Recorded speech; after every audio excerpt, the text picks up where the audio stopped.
Длабоко во старата скопска чаршија, во една подзаборавена уличка, се уште одекнува звукот од чеканот врз жештениот метал.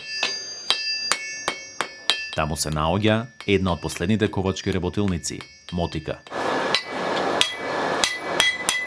Таткото Ибрахим и синот Нехат, создружени, но веќе крајни сили го одржуваат занаетот што се пренесувал од колено на колено. Во занаетот 60 години, а 72 години имам. Значи 60 години го работам во занаетот. Меѓутоа завето си го прави своето. Во минатото уличката била полна со занаетчии, а денес се останати само неколкумина. Синот Нехат е еден од ретките што сакал да го наследи занаетот. Традицијата.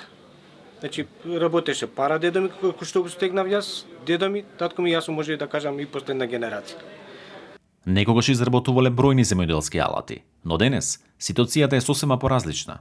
Бројот на земјоделците се намалил, а со тоа и побарувачката за ковачкиот занает. Денес е само преработка. Преработка на материјали. Например, ќе дојде секира да му исклепаме, а да направиме секира, не се исплатува да си. Кој што кажа татко ми, нема веќе репроматеријали. Отпадите веќе само плекови продаваат, а како железа, челик веќе го нема тоа.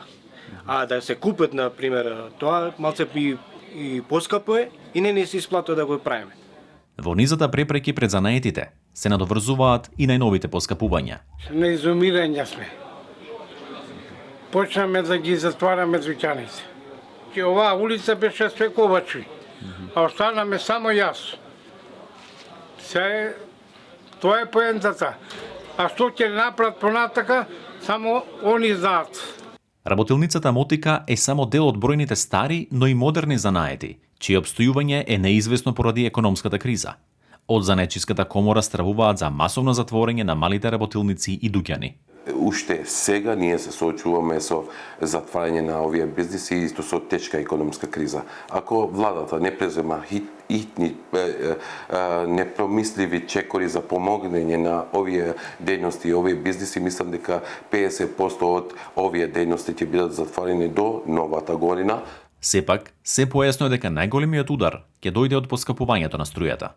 Сега немаме ни таква сила, нема ни со кого, а и плюс струјата ни е како вршник, како капак. За да се ублажи состојбата, од комората бараат нова тарифа за електрична енергија за занаетчиите.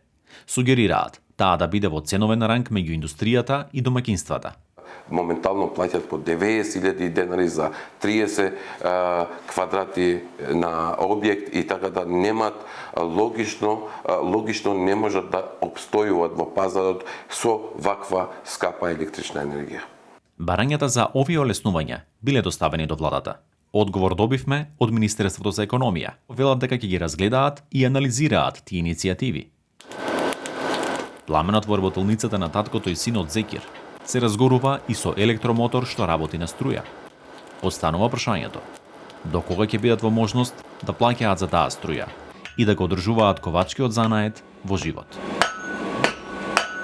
За Гласот на Америка, Тоше Огњанов.